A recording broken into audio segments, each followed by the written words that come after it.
Red leather, yellow leather. Red, yellow. Exactly. Good job. Yeah. Yeah. Hello and welcome back to big reveal. I have a name for this series now. It took a while. Welcome to Rolling with Reddit. Woo! Some people roll with advantage, some people roll with disadvantage, but today we are rolling with Reddit. I have two very juicy stories for us picked out. Starting here, this is one that I actually found on r/Am I the Asshole, called Am I the Asshole for Rolling Well in My D&D Group? Can't relate. No, unfortunately not. I am a very, very unlucky dice roller. Somebody at the table has to look pretty and roll bad. Yes, exactly. And that is you. Yep. But the post reads, it's a known thing in my Dungeons & Dragons group that I roll really, really well. I have a level 10 Tabaxi rogue that I've been playing for 2 years now and built her to be super optimized for what I like to do. That being said, I have proficiency/expertise in many of the skills that I use frequently, giving me a +6 or more most of the time, which is big. I mean, that can change everything. Yeah. The thing is, I also have a big plus to all of my stats. But that doesn't make any difference when it's a nat 1. or worse, a natural 2. Yeah. Which is just spitting in your face. Literally. I got a message from my DM saying other players were concerned I was fudging rolls. We've had a situation like this with Max. Oh. Yeah, early in home game days when Max would play virtually, like when he couldn't make it over. We were like, you're rolling so well, but at the same time, he was a bard with expertise. Right, yeah. So like it would just happen. Yeah. The post goes on to say, and he said it very tactfully, no hate to him. I explained that I get how it looks from not being able to see my stat sheets and how well I roll. To put it to the test, I've been rolling all of my dice, and today all the dice my significant other and I have 150. Oh, I see. Oh. To see what percentages are. So basically they're testing the dice. Yes. And they're trying to like roll a certain amount and like see what the average is. 60 to 80% of my rolls ended up being half or better when paired with my stats. That equals a lot of big numbers. Yeah. I mean, but you shouldn't be pairing your stats with these rolls to see if you have fair dice, if that was the goal. I mean, it's specifically talking about his rules in this game with this character, so I guess it makes sense. Yeah, all day today. Because if he's trying to show like specifically for this game why he's rolling so high, it makes sense for him to add his bonuses like as an example to show the DM. Yeah.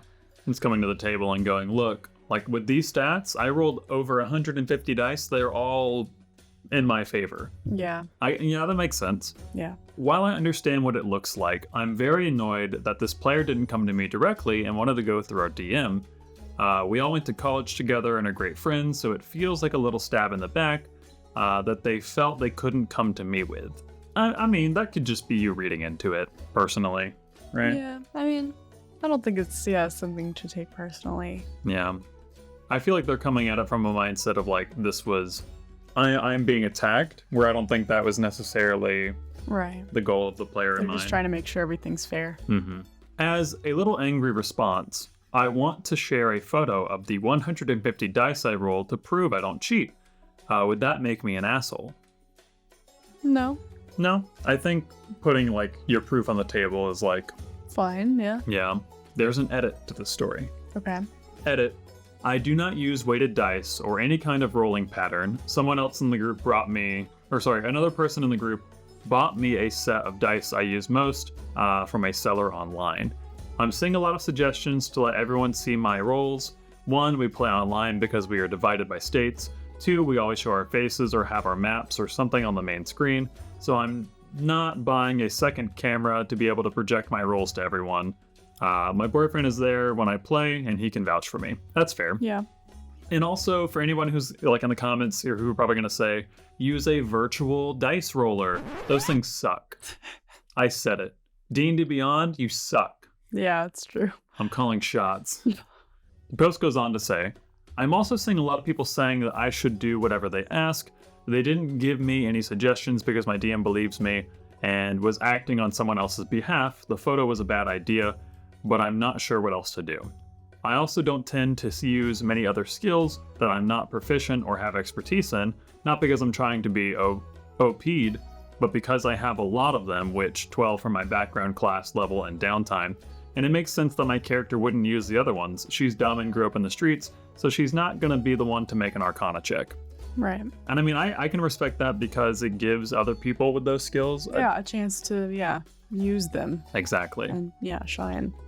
Because we're level 10, my expertise are now +9 or +10, which can make bad rolls mediocre, and others that are +5 or +6, which can make mediocre rolls good.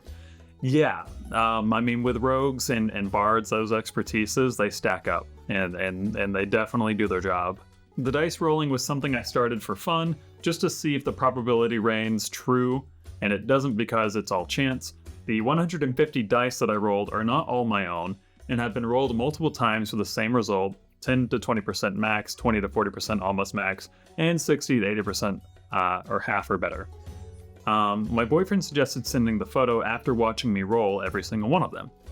My DM also uses the rule that most of the time you can't roll lower than your passive perception/wisdom on perception checks. Mine is a 19, thankfully, to the observant feat, so I cannot get lower than a 19 on that check. I mean, you're built well, right? Yeah. I mean, that's the only thing I'm getting so far. You made a very optimized character. And, my advice to the DM in this situation would be to, if it's causing tension between your players, to give your other players a leg up so that they're at least somewhat equal to this player's stats. Whether that's like a magical ability or just a consumable that changes to even something. The playing field a bit. If it's causing this much tension, don't necessarily nerf the one player that's doing the best.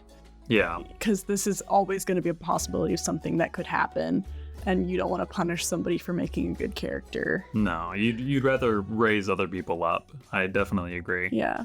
The funny thing is, the girl who I think posted the complaint has a copy of my sheet. It's from level 8, so not completely updated. That's going to make the situation so much worse. Yeah.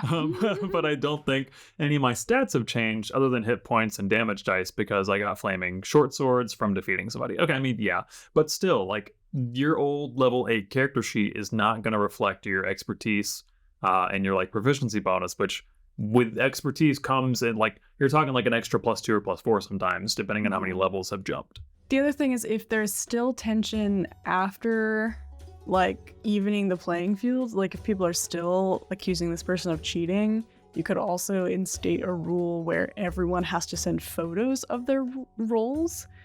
Don't just target this one character specifically, one player specifically, and only make them send photos of their rolls, because that's kind of a dick move.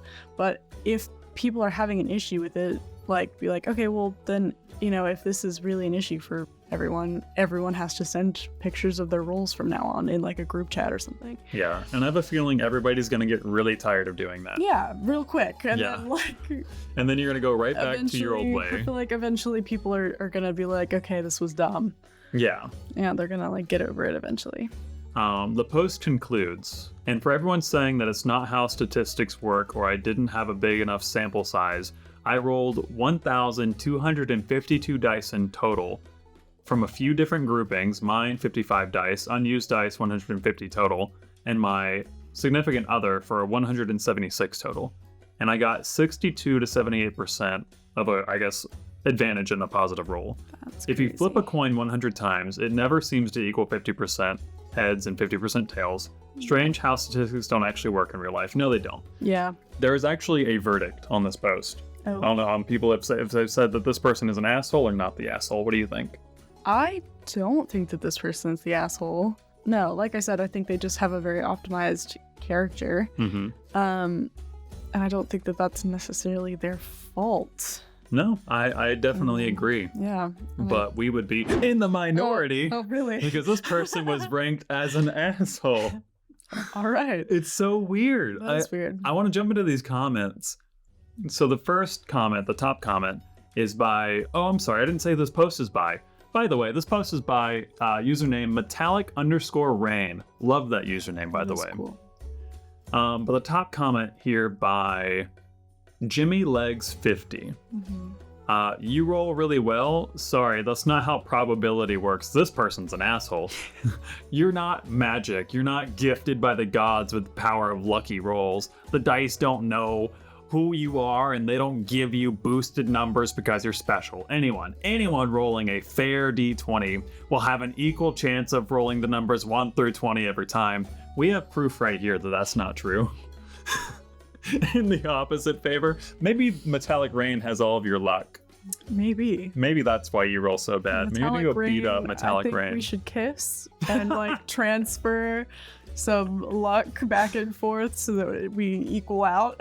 I love how my solution was fighting, and you're just like, let's kiss, pucker up. Peace and love, baby. If I was DMing and one other player was consistently rolling better than everyone else session after session, I would think they're cheating too. I'm just lucky is bull. Share your stats with the DM, roll in front of everyone else, and if the DM asks you to change dice or whatever, do it. Go out of your way to make sure everyone is comfortable and that you're not cheating. Having a suspected cheater in the group is toxic and anti-fun. You're the asshole for thinking the laws of probability don't apply to you. What the fuck? This man is so salty. Edit. If I've misread your post and somehow you're rolling the dice in a specific way to boost your numbers, that's cheating. And maybe you're using spin down d20s like Magic the Gathering used for life totals, and you roll them in a specific way to make sure you're more likely to get high numbers. If so, stop now and start rolling regular dice the proper way. Don't be an asshat. Jimmy calm Legs, down. I got words for you, buddy. And none of them can be said on YouTube. Well, the other thing is like they're using their fucking modifiers. They're using so many. Yeah, right? Like they said, it turns mediocre rolls good. Which would, yeah, with expertise. So like I don't know if people are really calculating that in this judgment here. I don't think so I either. definitely don't think Jimmy is. No, Jimmy, you need to just have a good old spoonful of classic Griffin grease. That'll clear all the hatred right out of your system. Like fiber. There is a response to Jimmy, and they agree with him. Awesome X Striker, or Awesome X5 Triker. I agree they should be doing everything possible to set everyone's mind at ease. I also agree that a larger sample size. Hold on. Yeah. How is rolling over 1,000 dice not setting people's mind at ease? They did a whole ass experiment study. Yeah. That conducted an entire scientific fucking like they're probably made a graph of every fucking like and took pictures and like also used like their partner's dice for like probability chances. Like maybe my selection is like fucked up. And then the dice that they use primarily is from an online seller. So like it's not like they handpicked the dice. Someone gifted them those dice. And let me just say, as somebody with dice that have been like gifted to me or that I purchased online, I bet I roll similar to Metallic Rain. I bet I do. Yeah. Given I'm rolling metal d20, but you know, metal definitely isn't solid through and through. You know, there's no way you could get high probabilities with those, but I do. Yeah. So, in my opinion, Metallic Rain, you keep doing your life, you keep living the good. Either come and kiss Emma or go and kiss Will Whedon because they both had the dice curse and they need it. Yeah. And maybe bring up to your DM like some of these. Well, this was a year ago, actually, but yeah. For anybody else out there who maybe is having a similar issue, talk to your DM about some of the potential options, the taking photos, and all that stuff, because I really don't think it should all be on this one person. I don't think so either. Especially after all this research. Oh my god, yeah. The second story that we have for you, I also found on r/Am I the Asshole. This one is by Hold My Squirrel. Aww. Hold my squirrel. I will hold your squirrel. I know. The post reads, this actually doesn't have any votes. This is from a month or two ago from recording this. Am I the asshole for inviting my ex-girlfriend to my brother's... my ex-girlfriend of my brother to a D&D campaign? There's a lot of okay. There's a lot of ifs here. Yes. What is the context? Yeah, here we go. My boyfriend and I like to play Dungeons and Dragons. With him being the game master and doing most of the organizational tasks in our group, my brother and his then girlfriend, let's call her Jen, a couple for about a year, also wanted to try D&D, so we played a short story for an evening with them, and only she was interested in continuing playing with us in a larger campaign. Both of us really like Jen, and she became a good friend in a short time that we've known her. It took my boyfriend about 2 months to write the story and organize a date where the whole group, including her, could play again. Meanwhile, my brother and Jen parted ways, or at least that's what we have been told. As my boyfriend and I really like Jen, we still play with her. We still play D&D with her.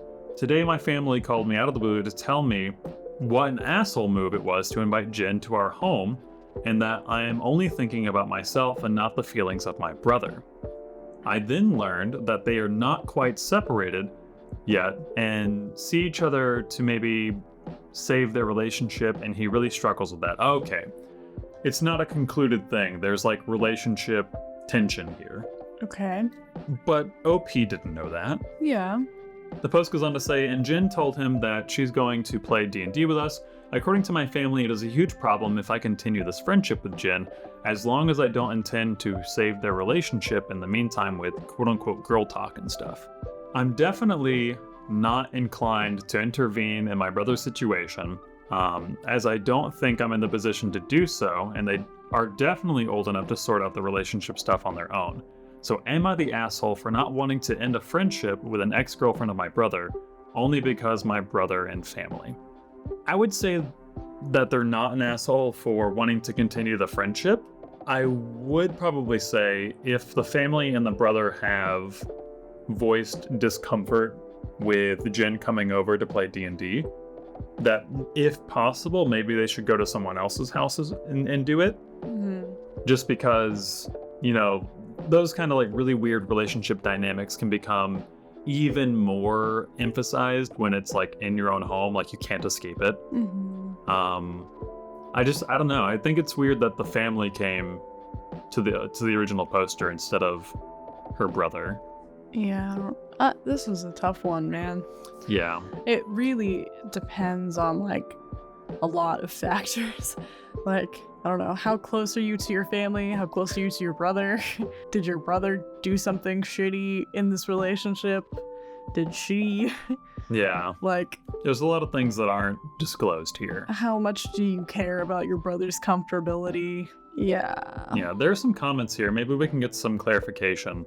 Top comment here by Petty Swashbuckler says, not the asshole, but if they're working on salvaging the relationship anyway, wouldn't playing D&D together help with that?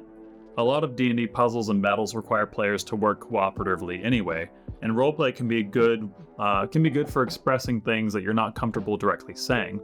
Either way, it's not your circus, and you're not obligated to serve as an unpaid couples counselor for them anyway, though. Although, it's hard to really judge without knowing why they broke up, but it doesn't sound like you know either. I don't think that this commenter really understands the point of why everyone's mad. And also, the brother isn't playing D&D with them anymore. No, it doesn't sound like it. Let me scroll up and make sure I didn't misread something. It said the girlfriend, Jen, was the only one that wanted to continue playing.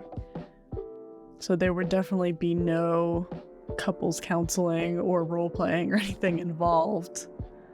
Jen did reply to that comment, and they said, no, I don't really know the reason, sadly. We wanted to have him in our D&D campaign, but he didn't want to spend so much time on it, as we normally play 4 to 5 hour sessions once a month. He doesn't like to plan so far into the future, and that's completely okay with me. Yeah, so the brother's not involved with the game anyway. This is just it's a soupy mess of we don't know enough. Yeah. But I think with what we do know, is that I think finding a different place to play would be the best solution. Yeah. To appease all parties. I'm not comfortable announcing who is the asshole in this situation, honestly. Yeah, I really don't think there's enough info. I will reject my vote. I will say upending ass to maybe not go in any holes. Sure. Thank you guys for watching. Of course, these 2 stories are going to be linked down in the description below at the very tippity top. Feel free to go give them some support and some comments. Really leave your feedback there if you'd like, or leave your feedback here, and we would love to engage in a discussion with you. Yeah. Join our Discord. Yeah, that's right below the stories. On Instagram and TikTok. Yeah. And anything else? Just do one of those things and we'd be happy. So honestly. true. Choose any of them that we've listed. Anything. In the meantime, thank you guys for rolling with Reddit, and we will see you in the next video. Bye for now. Bye.